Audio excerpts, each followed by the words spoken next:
मला आज खरं तर विद्यार्थी सेनेचा खूप खूप आभार मानायचे की तुम्ही एक उत्तम कार्यक्रम घेतला महेश, तुम्ही एक उत्तम कार्यक्रम घेतला. जेव्हापासून मी विद्यार्थी सेनेचा अध्यक्ष झालो तेव्हापासून माझे एकच स्वप्न होतं की आपण प्रत्येक विद्यार्थिनीपर्यंत पोहोचू. ते तुम्ही माझं स्वप्न साकार करताय. मी जे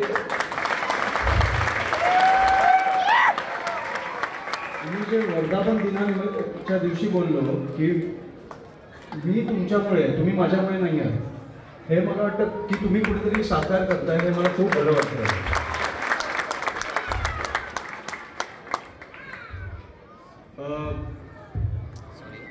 विद्यार्थ्यांशी आणि विद्यार्थ्यांशी बोलायला मी अजून मला वाटतं ते खूप लहान आहेत, पण मला वाटतं आज पालकांशी बोलायला आलो आहे. कारण जे माझं स्वप्न होतं आणि जे तुमचं पण स्वप्न आहे की कुठेतरी मुलगा किंवा मुलगी शाळेत गेल्यावर ते कुठेतरी सुरक्षित असावे, त्यांच्या आयुष्यात काही अडचणी नसाव्या, किंवा कुठेतरी महाविद्यालयात गेल्यावर ते सुरक्षित असावे. काही अडचण असेल तर कोणीतरी सोडवली पाहिजे. काही गोष्टी आमच्यापर्यंत पोहोचू नाही शकल्या तर कोणीतरी पोहोचलं पाहिजे, तर आम्ही आहोत.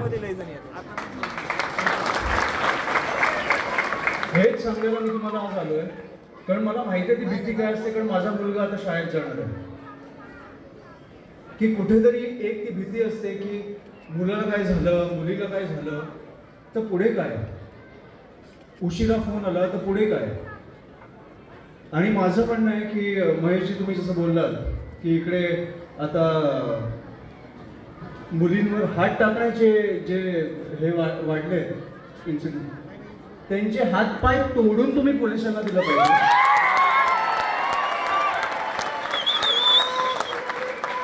आपण जे तुम्ही पहिलं नाव घेतलं छत्रपती शिवाजी महाराजांच्या आपण राज्यात राहतो, त्या मुलांचे हात पाय तोडून आपण पोलिसांकडे दिले पाहिजे.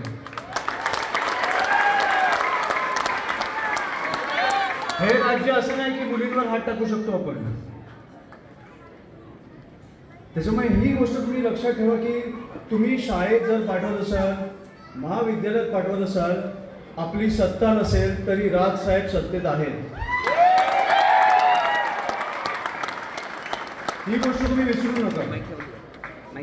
आणि कधीही आम्ही तुमच्या संपर्कात असू, मी तुम्हाला वचन देतो आणि मी थांबवतो, कारण मला पुढे मुंबईला निघायचं आहे. पण मी खरंच पालकांशी बोलायला आलो आहे की तुम्ही शाळेत पाठवायला किंवा महाविद्यालयात पाठवायला मुला मुलींना घाबरू नका, आम्ही आहोत. एवढंच मी तुम्हाला एक वचन द्यायला आलो आणि मी थांबतो. जय हिंद, जय महाराष्ट्र.